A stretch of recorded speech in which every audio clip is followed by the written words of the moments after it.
Hello everyone, this is Kapil Sharma. Today our topic is how to memorize ITTO for PMPI exam. This is one of the most important topic that we thought of, that how we will memorize all the ITTO. So today we will understand what are the things we need to do for the ITTO. Before getting start, I would like to request that if you have not subscribed to this channel, please subscribe to get updated with the regular free content which will help you to clear your PMP in very first attempt. So let's get started.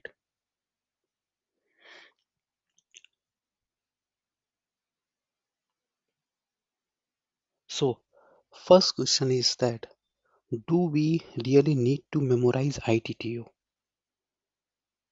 Do we really need that we have to memorize all the ITTO? We need to understand it. So the answer to this, no. Actually, we cannot memorize all the ITTO because there are n number of ITTO and we cannot memorize all of them. What we need to do? We need to understand them. So now we will understand what are the process of understanding and what are the steps that we need to follow. So, so it is just a simple three-step formula to understand any ITTO. It's very simple. It's very simple three-step formula which I have created.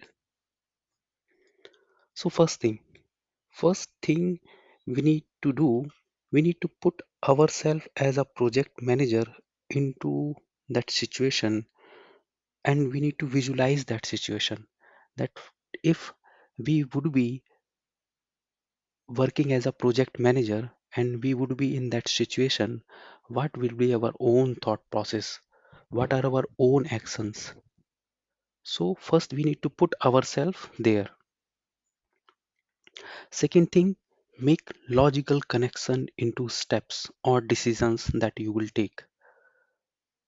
So, for example, if we have put ourselves into a particular situation and we are visualizations, what would be our steps?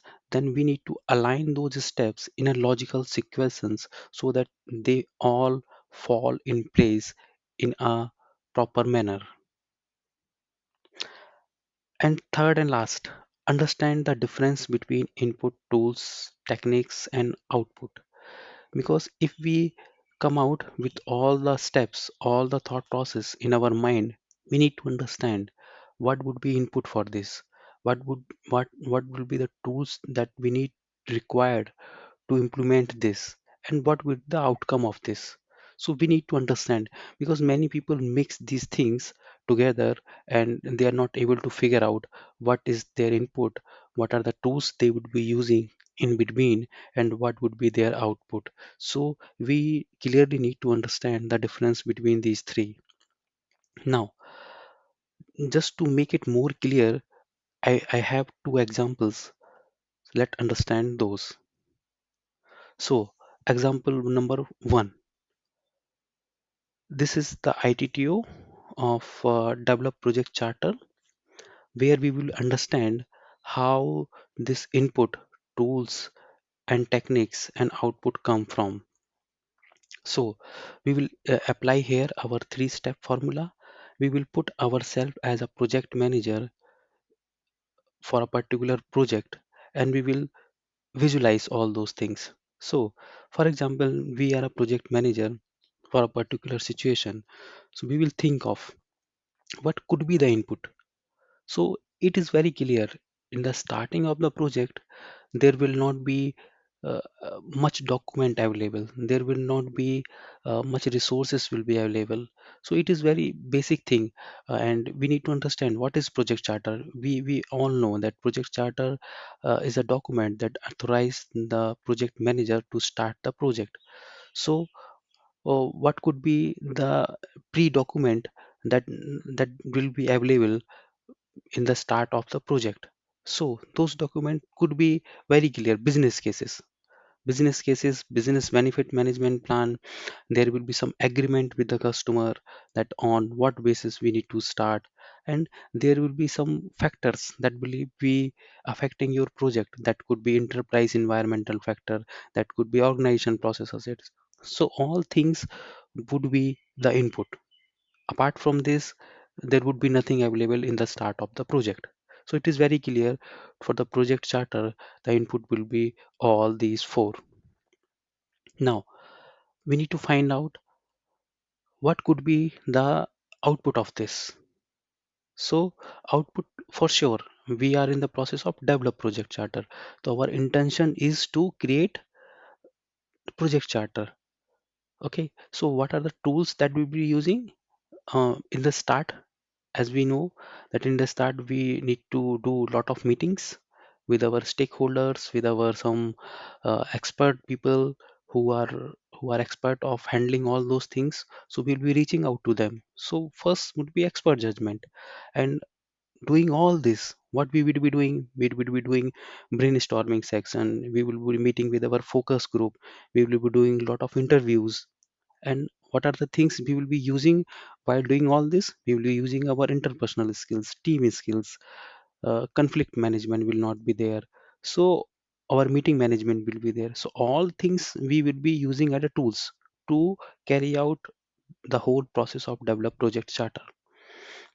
So it is now clear, input is clear, tools and techniques is clear, and the output is clear.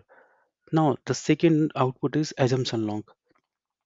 So why assumption log will be the output of this? Because there would be some things which we have pre-assumed.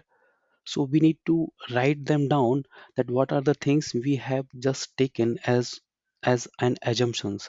So later on in the project we can verify them, we can cross check them. So therefore in the start of the project, the develop in the process of develop charter, we come out with project charter and assumption log.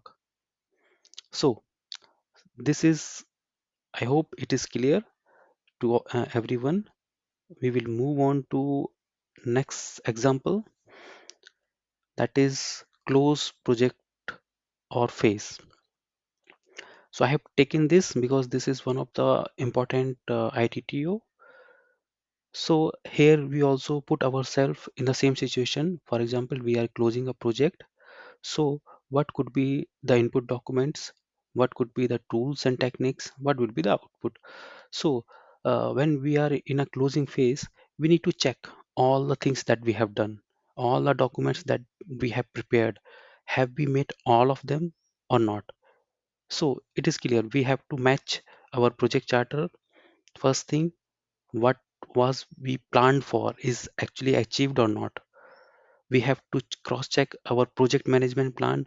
What are the process that we have defined to complete this process? Have we met all those or not? We need to cross check our documents that we have prepared. What was our assumptions log? What was our basis of estimates? What are the things that we have put into change log? What are the issues that we have find out? All those issues is cleared or not? So in the same fashion, we need to check all the things that we have created in between while carrying out the project. We need to we need all of them as input. So now move on to the tools and techniques. So again, while closing the project, we have to do a lot of, we need help of lot of people who are expert in this. So definitely we'll be reaching out to the expert people. And as I mentioned, that we need to check all the documents, all the things that we have prepared earlier. So obviously we will be using analysis techniques.